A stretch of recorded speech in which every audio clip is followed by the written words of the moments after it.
dou aula para os meninos aqui da Canção Nova, os rapazes, as moças que passam um ano na casa de Queluz e na casa de Davi. Eu dou exatamente um ano, dou o catecismo para eles. Catecismo, ele com o catecismo na mão e eu com o catecismo na mão. É toda terça-feira, página por página. Né? E eu digo para eles, o que é o catecismo? É a explicação da Bíblia. O catecismo é a explicação católica da Bíblia. Se você quiser entender a Bíblia direito, você tem que entender o catecismo, que é a doutrina que foi tirada da revelação bíblica e da tradição da igreja. Você entende? Então, Padre Paulo, eu acho que a gente fechou a coisa aqui muito bem. Por exemplo, a gente vencer esse relativismo religioso que está aí, destruindo o cristianismo, e acaba destruindo a própria igreja, né, de certa forma. O catecismo é a peça-chave hoje de formação. Eu sinto isso também, olha, há 10 anos que eu venho trabalhando com ele, sinto isso, e tanto, eu trabalhei tanto isso que eu fiz até um dicionário, você está aqui, né? O catecismo da igreja responde de A a Z. O que eu fiz? Eu fiz um dicionário, eu peguei 200 palavras, por exemplo, pecado, purgatório, e eu tirei do catecismo o que ele fala sobre, e fiz um dicionário, para a pessoa, não é para botar o catecismo de lado, mas vai lá numa consulta mais rápida, ela achar alguma coisa, e coloquei ipsis literis, o que diz o catecismo, coloquei uma palavra minha. Claro. Exatamente para que nessa confusão hoje de doutrina, as pessoas possam se situar. Exato. E nesse curso de catecismo que eu estou dando lá no site, eu estou seguindo o catecismo e do lado eu tenho sempre também o compêndio do catecismo, né? Que é um resumo. Olha aí o livro Catecismo de A a Z, né? Então, tem o resumo também autorizado da igreja, porque às vezes a pessoa fica assustada, vê um brasileiro, sobretudo, vê um volume desse, né? Vê um livrão assim, fica assustado. E agora? O que é que eu faço com isso aqui? Então, tem o compêndio também, né? Então, compêndio do Catecismo da Igreja Católica. Esse Catecismo da Igreja responde de A a Z. Isso é um dicionário. Né? Que é um dicionário. Que é feito em cima do catecismo, né? E fácil de consulta, porque é só olhar, né? É claro que aqui não tem tudo que está no catecismo, não tem tudo, mas é um resumo. Mas é o começo. Para uma consulta rápida. E eu penso, sabe, que hoje o leigo tem uma atividade muito grande na igreja, graças a Deus, né? A gente vê em cada grupo de oração hoje, tem um leigo à frente. Não é padre, não é teólogo, não é leigo.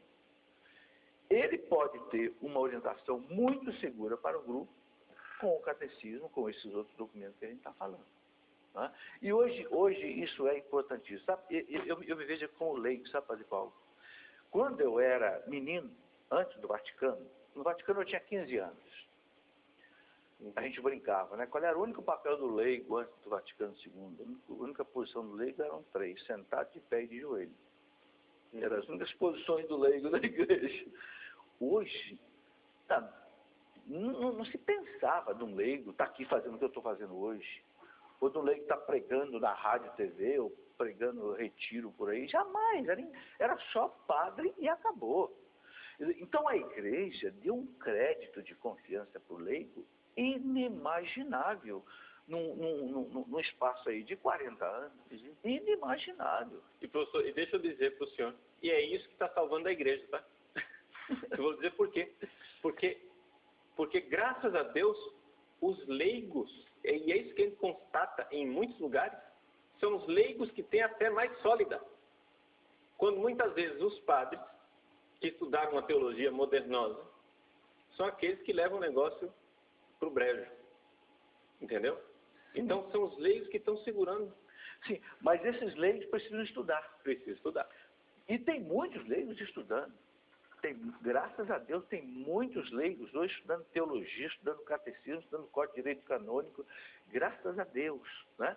E é preciso mesmo, porque nós, leigos, não podemos decepcionar a igreja. A gente colocou um crédito de confiança muito grande sobre nós. Então, com essa formação de catecismo, a gente tem condição. Eu falo para o pessoal, quando você ensinar alguma coisa em cima do catecismo, nem o Papa pode te desmentir. O que foi ele que assinou o catecismo? Se você ensinar alguma coisa que está no catecismo, um cardeal, um bispo, você está errado. Eu não estou errado, não. Que está no catecismo. Nem o Papa pode dizer que está errado, porque ele aprovou o que está aí. Uhum. Quer dizer, então, isso realmente dá a nós segurança, muita segurança. Padre Paulo, na história da igreja, houve momentos de confusão, assim, dessa que nós estamos vivendo hoje. Eu vejo aqui a fase da Revolução Protestante, que eu não chamo de reforma, eu chamo de revolução. Houve outros momentos da história da igreja parecidos com esse forte pluralismo religioso? Ou não? É algo realmente típico dos nossos tempos? Veja, não é algo típico do nosso tempo, só que se a gente for ver, logo no início da igreja, a igreja teve que enfrentar ali o paganismo duas grandes crises dominava. internas que quase acabaram com a igreja. Sim. O gnosticismo as heresias. e o arianismo. O gnosticismo, não é? A crise gnóstica tem uma certa semelhança com o que nós vivemos hoje. O gnosticismo continua hoje, né, padre? Exatamente. Explica um pouco do que é esse gnosticismo. Então, o que é que a gente poderia dizer, né, em que consistia o fenômeno do gnosticismo na igreja? Foi uma filosofia de origem pagã, uma mentalidade que não era cristã, que entrou dentro da igreja e começou a usar a linguagem cristã, os símbolos cristãos, começou a parasitar a igreja para transmitir a sua ideia, hoje poderíamos usar a linguagem, ideologia gnóstica. Entende? Então, foi um pensamento alheio, externo à igreja, que entrou e pegou conceitos da igreja, esvaziou esses conceitos e ficou usando aquelas palavras como se fosse a mesma coisa. Então, os cristãos daquela época, não é? Eles ouviam os pregadores gnósticos dizer coisas que pareciam com aquilo que os bispos diziam e entravam pelo cano. Só que há uma grande diferença da crise gnóstica lá de trás com a crise gnóstica de hoje. A crise gnóstica lá atrás, ela teve uma atitude destemida e clara do magistério. Né? Especialmente Santo Irineu, né? Santo Irineu de Lyon, né? Ou seja, os bispos reagiram, o próprio Santo Agostinho, né? Contra o gnosticismo. Hoje, nós estamos num clima de politicamente correto. Entende? Sem uma reação forte contrária. Sem uma reação forte contrária. Ou seja, quer dizer, os sujeitos têm direito de entrar batendo e arrasando com tudo aquilo que a gente mais ama. Eles têm direito de entrar dentro da igreja, arrasar com a nossa fé. A gente crê na presença de Cristo na Eucaristia. Eles dizem, não é bem isso. E começam a colocar uma ideologia que não tem nada a ver. Uma ideologia mundana. Uma ideologia empirista, cética, cientificista, marxista, sociológica, etc. Todas essas ideias pagãs entram dentro do cristianismo e ficam usando o simbolismo cristão para conquistar pessoas para suas ideologias. E os bispos, de uma forma geral, infelizmente, ficam quietos. Por quê? Porque a gente tem que respeitar. Porque a gente não pode ser radical. Né? Ficamos intimidados pelo politicamente correto. Mas a gente tem que ver que a linguagem do politicamente correto, não é? Foi uma linguagem instilada, colocada dentro da igreja exatamente pelos inimigos da igreja. Não é? Aconselho quem quiser ir lá no meu site e ouvir uma palestra chamada Marxismo Cultural. Vai lá no padrepauloricardo.org e assista. Marxismo Cultural, você vai entender a origem do politicamente correto. Né? Como é que surgiu esse politicamente correto? Agora, eu noto que hoje alguns bispos já estão começando a falar grosso. Graças a Deus. Dom Henrique é um deles. Eu vejo, por exemplo, vários bispos já, eu percebo mesmo na internet, no site dos bispos, alguns já estão começando graças a Deus, a colocar. Dom Roque Opperman, por exemplo, de Uberaba, de Irlândia, Dom Gil. Eu vejo alguns bispos que estão tocando a trombeta. Sim. Tem algo errado acontecendo, claro, temos que reagir contra. Então, e é necessário, veja, nós estamos agora vivendo um momento vamos usar uma linguagem que está na moda, né? Epocal. Epocal? É uma época, uma mudança de época. Uhum. Nós estamos vendo agora, né, um grupo de bispos no Brasil que está começando a falar. Né? Parece que acordou, graças a Deus. Né? Nosso episcopado está acordando. E Deus abençoe. Amém. Deus abençoe que continue assim. Nós fazemos a nossa parte. Nossa parte é fechar com o Papa firme no catecismo da Igreja Católica. Não é? Perfeito. Ou seja, eu sempre digo assim, tem muitos padres que me criticam, eu enfrento também muitas críticas, o pessoal diz, você é fechado, você é quadrado, você é isso, você é aquilo. Eu digo, olha, eu só quero um direito. Me deem o direito de acreditar que isso daqui é verdade. O resto, você pode achar o que você quiser. Entende? Eu não vou incomodar com você, não vou perseguir você, não vou abrir um novo capítulo da Inquisição. Eu não sou inquisidor. Entende?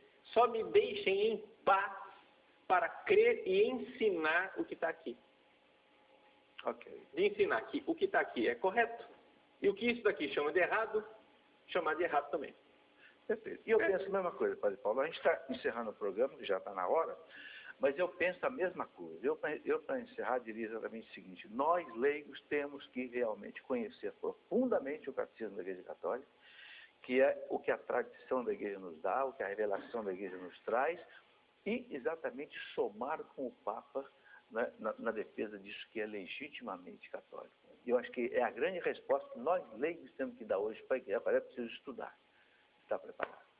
É isso mesmo. Vamos encerrar, vamos dar a benção. Quer dar algum recado aí do seu site, mais alguma coisa? Não, só que pedir realmente essa colaboração, que você assine o site padrepauloricardo.org e divulgue pedindo que outras pessoas assinem também, para a gente poder ter uma autonomia. Por enquanto a aula de catecismo não é ao vivo, porque nós não temos os meios, né? Mas ela pretende ser ao vivo toda segunda-feira à noite, se Deus quiser. Vai acontecer. A sua bênção, então, para nós. Então. Eu queria só, antes da bênção, Padre, mostrar este livro, A Minha Igreja. Esse livro é um dos livros que eu tive que mais estudar para escrever. Quem quiser conhecer um pouco da igreja, um pouco de eclesiologia, neste livro eu fiz um trabalho assim, de compilação bem grande da documentação da igreja sobre a própria igreja. Ok? Uhum. Ok. Muito bem. Então vamos pedir a bênção de Deus, né? E que Nossa Senhora também nos cubra com o seu manto de amor. O Senhor esteja convosco. Ele está no meio. Deus misericórdia, abençoai os vossos filhos e filhas, vós sabeis as suas necessidades. Dai-lhe, Senhor, a vossa graça nesta noite. Dai-lhe, Senhor, a vossa misericórdia. Maria, Mãe Santíssima, intercedei por nós.